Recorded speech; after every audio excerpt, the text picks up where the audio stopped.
Hello, জি জি, আসসালামু আলাইকুম।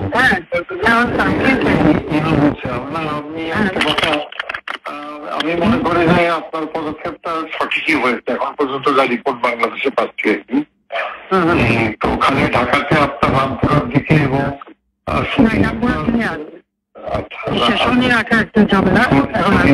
কিছু বন্যারায় 41টা অনেক মাদ্রাসা মাদ্রাসা আছে, ওই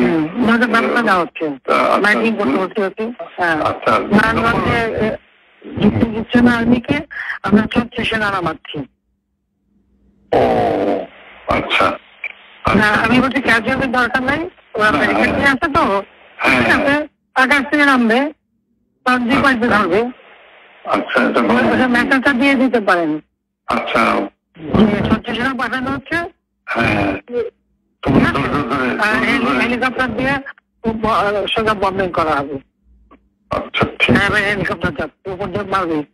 আচ্ছা, উপর থেকে সাউন্ড বোম যাবে আর কি।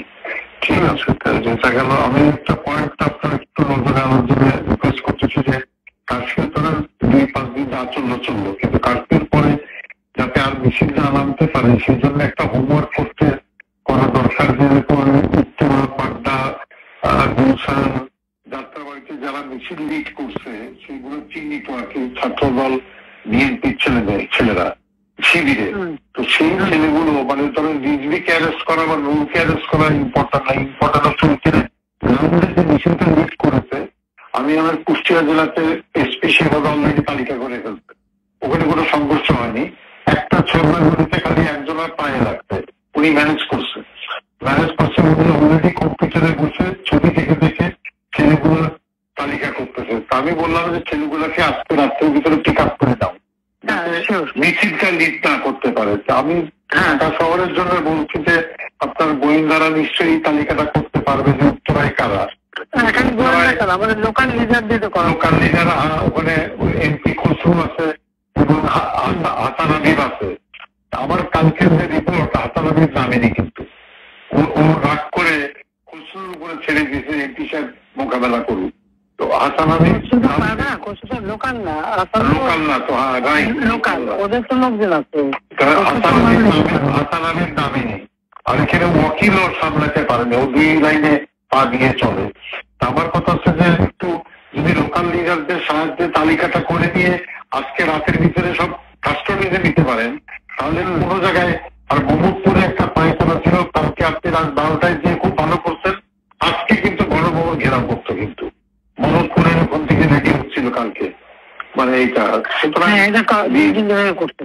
ডিসিশনটা খুবই কারেক্ট হচ্ছে মাননীয় প্রধানমন্ত্রী।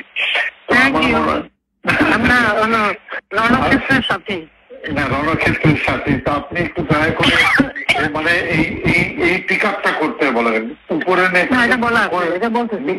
ওইটা একটু হোমওয়ার্ক করতে বলেন, করে অ্যারেস্ট করে ফেলতে বলেন আজকে। মানে সবই এক অ্যারেস্ট করে ফেললে আর মিছিল করার লোকটা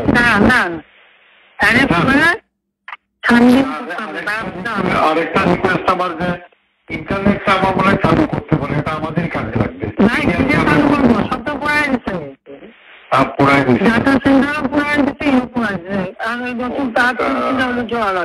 তো এটা হলে আমাদেরও মানে এই যে আমি যে কথাটা বলবার চেষ্টা, আমি 71-এ 8টার সময় যাবো, একা কথা বলবো।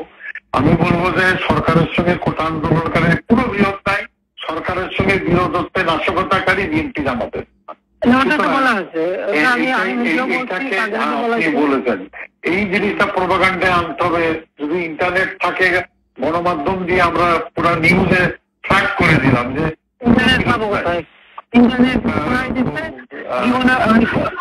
আমি তো আর আনবো টানবো না, যদি অন্য সরকার আসে তখন আনবে। আমি দিচ্ছি ইন্টারনেট, ওরা পুরো থাকুক, ওইটা চলতে হবে। বাংলাদেশে সরকার আসবে না, অন্য সরকার আসবে, আসুক না। আমি যাচ্ছি এখন, জামাত সাহিত্য আপনার যারা লোক আছে তালিকাগুলি আপনারা করান, আমরা করাচ্ছি।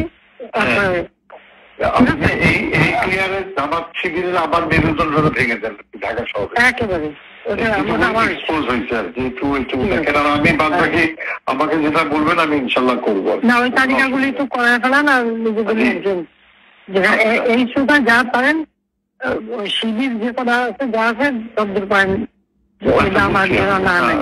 ওকে, ঠিক আছে, আচ্ছা জি, আচ্ছা, থ্যাংক ইউ।